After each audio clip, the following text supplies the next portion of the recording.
Let's open the book on this. Today's headline color is gold. Death Valley, usually all rock and heat, is awash in wildflower blooms thanks to winter rains, and it is the best show since 2016.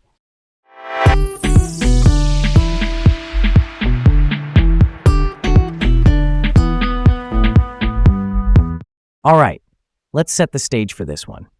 This is Laid Back Local, the news of the day with Leah and Garrett, coming to you from Corona, California. I'm Leah. And I'm Garrett. Let's keep it moving. First up, nature's spectacle, unprecedented wildflower blooms in Death Valley. March 2026 is giving us something rare. After solid winter rains, Death Valley National Park is seeing widespread wildflowers, especially desert sunflowers, and it is the best bloom folks have seen there since 2016. Not officially a superb bloom, which means a truly massive region-wide carpet of flowers, but still a stunning transformation. The insight here is simple. Weather patterns drive ecosystems, meaning the web of plants, animals, water, and soil. Extra rain this winter woke up long dormant seeds, so this extreme landscape suddenly reads like a painter's palette. That kind of blew my mind. Death Valley is one of the hottest and driest places on Earth, and then boom, fields of color. It's a good reminder that nature writes plot twists. Quick why from me, Leah. If it's this good, why isn't it called a super bloom yet? Great question. A superb bloom is about scale and saturation across big stretches of desert at once. Right now, it's strong and widespread in parts of the park, but not at that all channels maxed level. Still, if you're thinking of a day trip from Corona, this is a rare see it while it lasts moment. Stay on marked areas and check park updates because desert conditions swing fast. All right, let's roll on. Next up.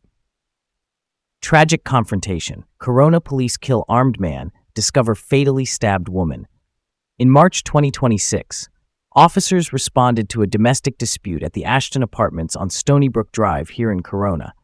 Police say they encountered a man holding a knife. They shot and killed him during the confrontation. After that, they found a woman who had been stabbed multiple times. She was taken to a hospital and was pronounced dead. No officers were injured. Several agencies are investigating, and police are asking for tips from anyone who saw or heard anything. That's close to the heart of it, and it's heavy. The identities of the man and woman have not been released, which stands out to me. Why the delay there? And can we get more transparency without compromising the investigation? Yeah, that checks out as a concern. Typically, names are held until next of kin, meaning immediate family, are notified, and until investigators secure statements and evidence. Domestic incidents can turn volatile fast. That's risky for everyone involved, including officers. I'm down for clear updates as things firm up. For now, it's wait and verify territory. Moving right along. Tragic fire in Marietta. Dangerous cooking habits lead to fatal blaze. This dates back to December 2025 at a mobile home on Night Drive in Marietta. Investigators say the fire started with hot oil on an outdoor propane stove, which is a fuel-powered burner often used for camping or backyard cooking. Flames spread into the carport, basically the covered parking space, and then into the home. 2 young girls, Emma and Abby Hales, did not make it out. Their parents, Stacy Hales and Adam Keenan, escaped with 1 child. Police reports note both parents had methamphetamine in their system, which is a powerful stimulant drug that impairs judgment. There were no working smoke alarms, and some exits were blocked. Both parents now face criminal charges tied to the incident. That's something to chew on, huh? We've got layers here. Unsafe cooking with hot oil, no smoke alarms, blocked exits, and drug use. All of that stacked risk. The part that sticks is the warnings about those cooking habits came before the fire, and the habits didn't change. Real talk, we need more basic safety education.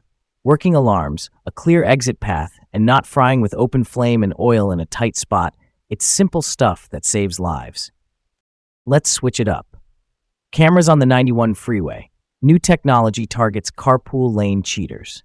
The Riverside County Transportation Commission, that's the county agency that runs the express lanes and transit projects, rolled out a $5 million camera system starting August 2025.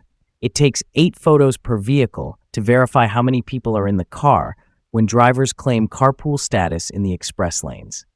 From August 2025 through March 2026, It flagged an average of 35,000 trips per month for possible cheating.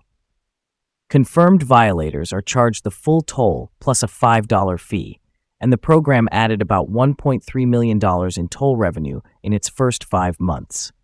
Some drivers are worried about privacy, how much data is captured and stored, but the goal is fairness and smoothing traffic for those who play by the rules.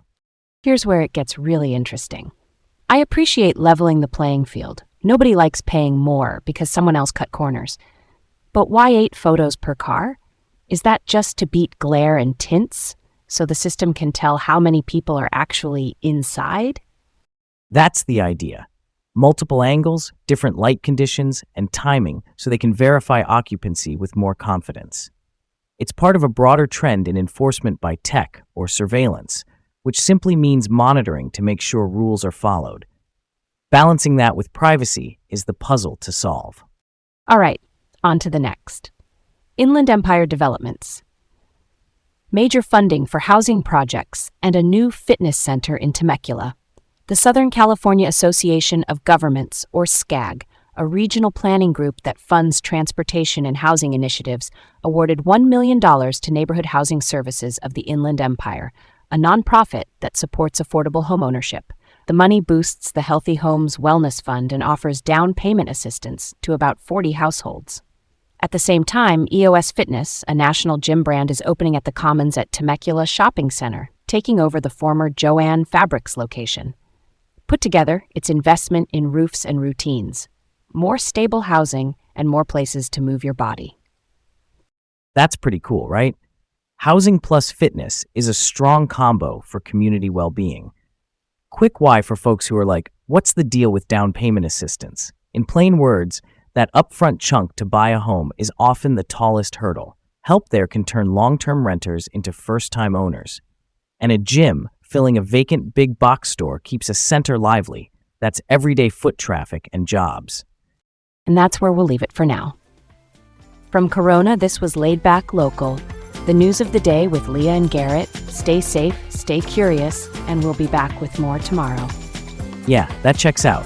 Catch you next time.